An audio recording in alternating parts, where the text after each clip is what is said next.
How's it going, everyone? This is Jamila Anahata from thesoulfulveganista.com, and I'm here to talk to you about shadow work. So first of all, I talk about shadow work all the time because it's something we avoid like the plague. We have so many things to take care of in our lives, but the one thing we do not look at is our own pain. Why is that? And that is because we like to focus on the positive parts in ourselves because we're told in society that those are the only things we should focus on. And even though that is a good thing, we don't like to deal with our past pain, traumas, deep-seated issues, or childhood trauma. So this makes us look outside of ourselves for answers when we have all the answers in here. So what is shadow work? It is dealing with your own pain to move past certain hurdles in your life. So for example, if you have a situation in your life, say it is a boss at work that you don't necessarily like, if you don't confront that situation, that problem is always going to arise and manifest in other bad situations. So when you manifest those things into your life, or when you attract those things into your life, that's basically a wake-up call or a sign from the universe to deal with that problem. So what happens when you attract those situations into your life?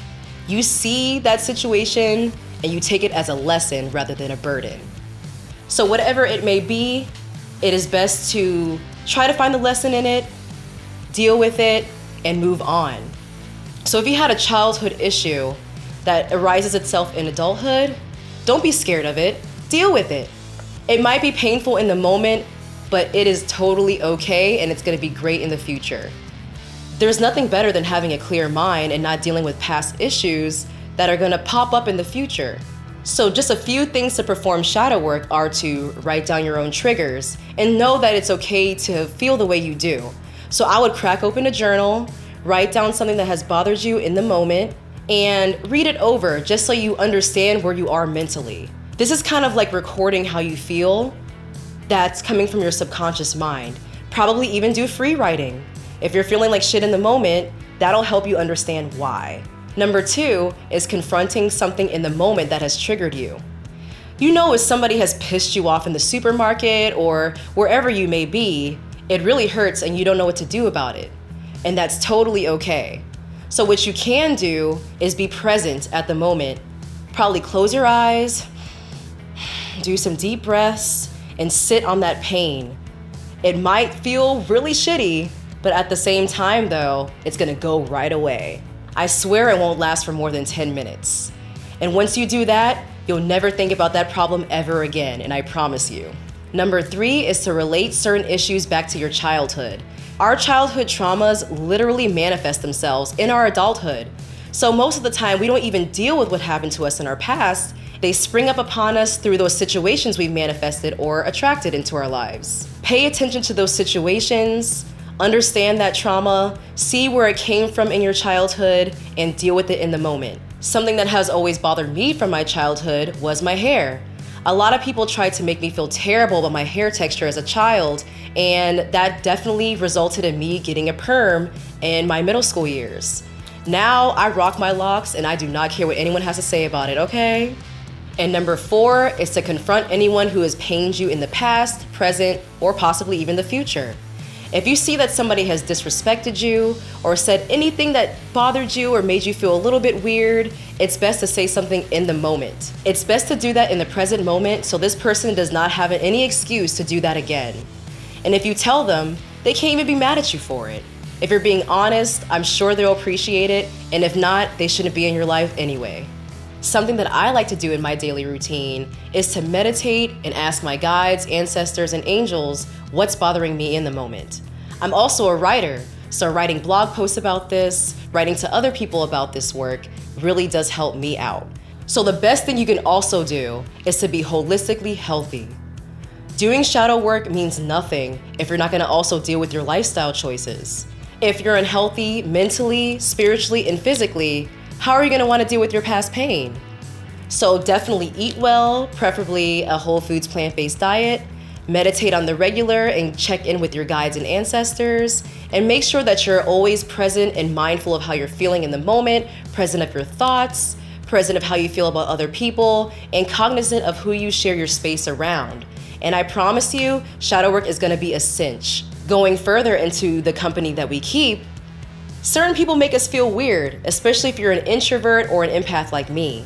So if there's someone that you don't like in your life that causes you issues, even family members sometimes, if you don't mesh, you don't mesh. And it's gonna be more of an issue to keep those people around knowing that they're going to disrespect you or make you feel some type of way, then lose them in your life and have no issues in general. When you keep those people around for too long, you're basically telling the universe that that's what you deserve. So you might as well be happy with the company you keep. Maybe go to certain functions, maybe go to your local farmer's market, any type of place that has to do with what you're into.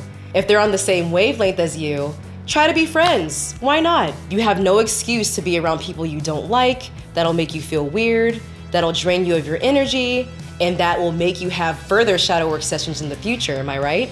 And also having those people in your lives usually inspire a lower vibration if they have a low vibration themselves. That's why the best thing to do is to raise your vibration.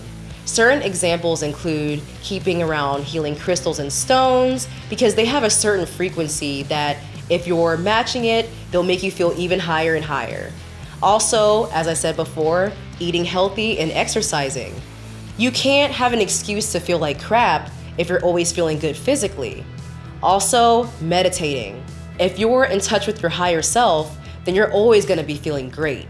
So that's gonna prompt you to have a higher vibration, especially if you understand your purpose in life. Also, the number one thing about raising your vibration I notice that people love the most is listening to music. I personally love death metal, funk, punk, a lot of rock and R&B. That might not sit well with a lot of people, but let me tell you that it raises my vibration like no other.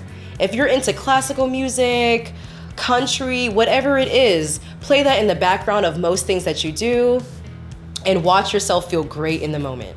So let me take a second here to talk about what's light and what's dark. So we always want to focus on the light, always talking about peace, love, lights and blessings, and those things are totally cool. But at the same time, what about the dark? We use darkness as a way of describing evil, but we're both light, dark, and not at the same time. We're completely whole. And that's something that we don't understand or are taught in society. So I would suggest to undo all the conditioning you've learned about light and dark and understanding that they're both something to equally focus on, but not be scared of either one.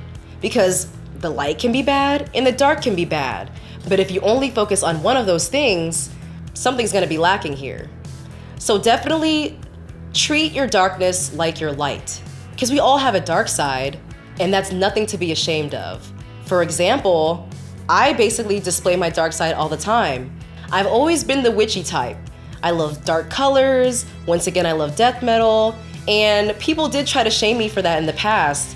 But you know what? It makes me feel great. I'm being my authentic self, and because I'm aware of how I am and I love who I am, no one can say anything about it to make me feel bad about it. The best way to use your darkness is for transmutation. And transmutation is basically taking one energy and using it for your benefit, changing it to become something productive. Transmutation is great to channel your art and your passions and what fires you up in the belly. For me, I use my darkness for my art. I use it for my tarot card readings, I use it for my writing, I use it for my personal style. These are things that I like to use my anger, my sadness, things that weigh me down, and turn it to good so that I'm not constantly in a fog, but I'm also expressing myself and letting go of my darkness at the same time. Great ways to use your light are to inspire others and to properly manifest and attract things into your life. Also, it always feels good to be in a positive mood. So when you're in a positive mood and a positive vibration, you will be attracting situations into your life that you have aligned to. So if you're working hard to get something in your life and you see that nothing is working or it's taking too long, try to raise your vibration, channel your light, try to think as positively as possible while dealing with your darkness, and watch it come right to you. If this works for you, use positive affirmations to uplift you, raise your vibration, and to make you feel whole again.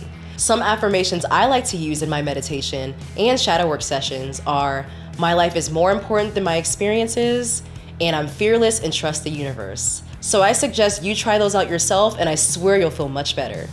So in closing, Shadow work is basically you not running away from your problems anymore. No more of that shit. Do what you gotta do to feel better. Don't let society shame you into delving deep into your darkness. This is something you should be doing to make yourself whole again. It is a necessary task to learn more about yourself and to grow. And there's nothing more beautiful than understanding your own self. So I urge you, the next time you're feeling like crap in any way, try out shadow work. And if you're having any issues with that, be sure to hit me up on my website, thesoulfulveganista.com, for more content on spirituality, health, and fitness. And you can also follow me on my Instagram, The Soulful Veganista, for more content on how to live a holistic and conscious lifestyle. Peace, love, and blessings.